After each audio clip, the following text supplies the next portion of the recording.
Hello everyone, welcome to another time with the Enthusiastic Tutor. In today's video, we'll be discussing open educational resources. We'll get to know what the concept of open educational resources are, the list of open access journals, open access repository, list of open access sources in STEM subjects, list of open access source in social sciences and humanities. With this being said, let's hop into it. So we have our introduction. Introduction. Lack of fund has a major challenge to students undergoing research in most institutions. You know, one of the major problem students undergoing research in most institutions is lack of fund, probably lack of resources. As a researcher, you may not need to buy books. Now, do you know that there are some free journals for you to use, free journals that you have access to when it comes to your research work that you don't really have to pay for? Great. These resources are free and they are available to you. Now, there are some that are digitalized materials which are offered freely and openly to educators, students, and self-learners in order for them to use or reuse for teaching, learning, research, and research known as open educational resources. Now, open educational resources material are free. They are open for the use and reuse by educators, students, self-learners, and so on. So we have the main content, which is the concept of educational resources. Now, educational resources in the year 2005, the person named John Stone defined open educational resources, known as OER, as the open provision of educational resources enabled by information and communication technologies for the sake of consultation, use, and adaptation by a community of users for non-commercial purpose. Now, from this definition, we can see that these resources are open and are free to use, but not to be commercialized. Not to be commercialized. Now, these resources, they are basically for educational purpose, and the information there is definitely to enable information and communication technology for consultation.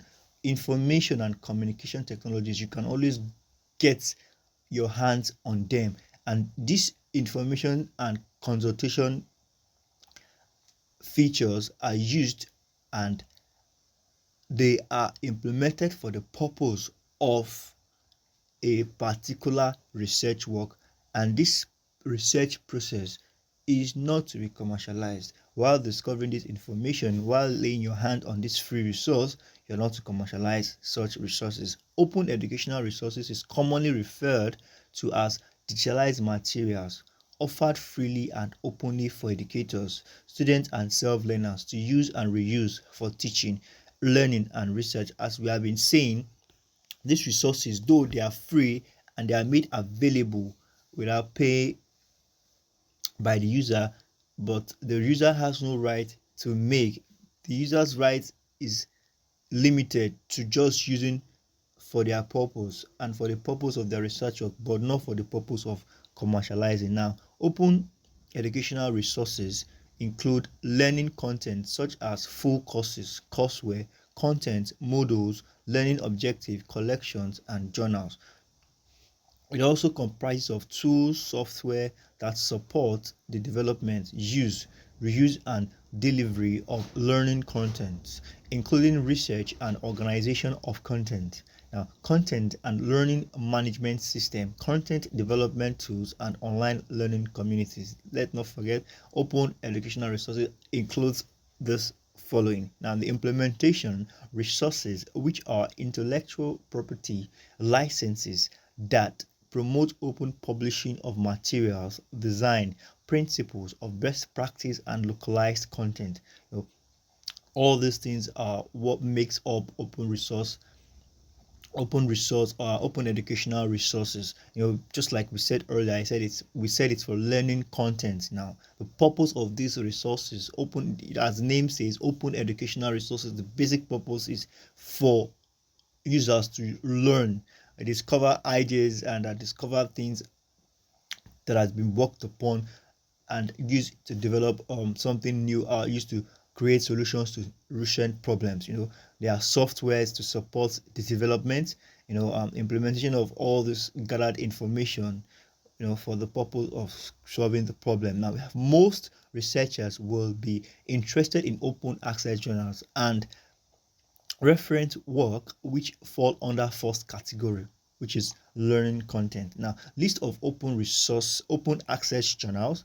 Below is a list of some open access journals to help you in your research. The ones listed have full open access. However, some journals have delayed open access, while some are hybrid open access, in the sense that you can get them as soon as you want. There are no delays, no hassles at all in the process of getting them. The late open access journals are traditional subscriptions based journals that provide free online access upon the expiry of an embargo period following the initial publication date. To explain that further, now the delayed open access, just as we said, some are hybrid and some are delayed. Some are delayed. The delayed one are more of traditional subscriptions, in the sense the local subscriptions to what you want in particular.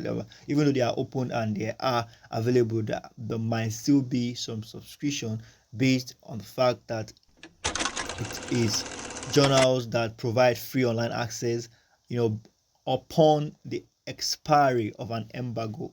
It's limited, to say it's limited. Actually, it's not there forever. And unlike the hybrid open access journal, which is subscription based journal, in which some of the articles often offer open access.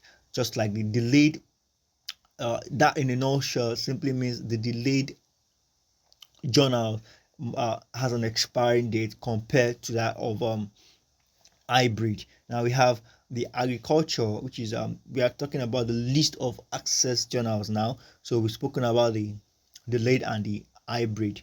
Now the delayed has expiring date to its subscription, unlike the hybrid, which also has subscription, but it doesn't have an expiring date. Yeah. So it's more of that. So we have the agriculture. Now it's the resource target in different fields. We have agriculture, which is African Journal of Food, Agriculture, Nutrition and Development, to open access journal of medical and aromatic plants. So we have that. So we have biology, we have International Journal of Biological Sciences, we have open biology, we have open life sciences, we have Royal Society of Open Science, molecular systems biology, we have on chemistry, we have Journal of American Chemical Society, open chemistry, we have Royal Society Open Science. All these are under chemistry, open educational resources for chemistry. We have chemical science, we have organic synthesis, we have for computer science, we have Journal of Artificial Intelligence Research, we have Infocomp, that's INFOCOMP, Infocomp, Journal of Computer Science, Journal of Machine Learning Research, Logical Method in Computer Science. We have Royal Society Open Science. For economics, we have Journal of Agriculture and Applied Economics. We have economics, we have Real World Economic Review, we have Theoretical Economics. We have for education, we have Australasian Journal of Educational Technology. We have Educational Technology and Society. We have Journal of Educational Outreach and Engagement. So for engineering, we have advances in production engineering and management. We have open engineering, we have Royal Society Open Science. For environmental studies, we have conversation and society, ecological and society, Environmental Health Perspectives, Journal of Political Ecology, Royal Society Open Science. For humanities, we have continent, we have culture or machine, we have digital humanities quarterly, we have for law, health and human rights, we have Melbourne University Law Review, we have script ed. So we have that. For that, all these are open resource, and to get your hands on these, you can always use you can just go to your browser, your computer or something. You just insert, for example, if you want to do one, if you want to go for computer science, you have to just check on your system journals of artificial intelligence research, info comp journal of computer science, and just you get the results. That should be the fastest way of getting these open access, open educational resources. So we have the open access repositories.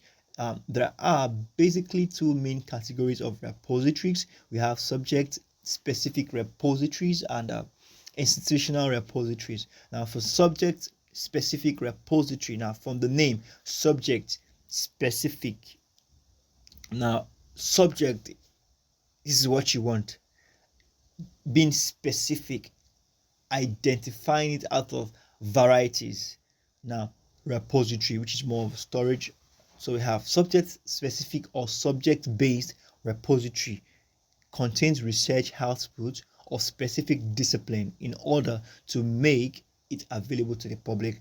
This is a place where specific, please underline the word specific disciplines.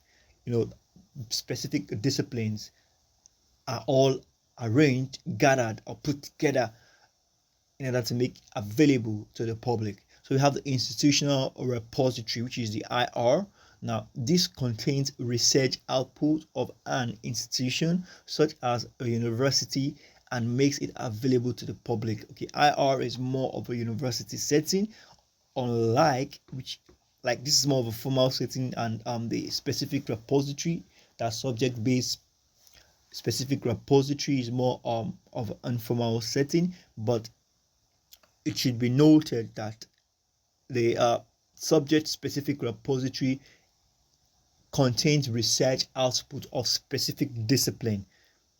And now for institutional repository, contains research output of an institution such as a university, and makes it available to the public. Examples are, we have ePrint, we have the space, we have a National Academic Research and Collaborations Information System, that's NACSIS. We have focus on access to institutional resource, that's FAIR. We have open DOAR, that's DOAR. So we have open access journals, directory of open access journals, that's DOAJ, started in 2003 and has grown to contain over 10,000 open access journals. Now we have open access books, the open access publishing in Europe, in European networks, that's OAPNE, has built a quality controlled collection of open access book.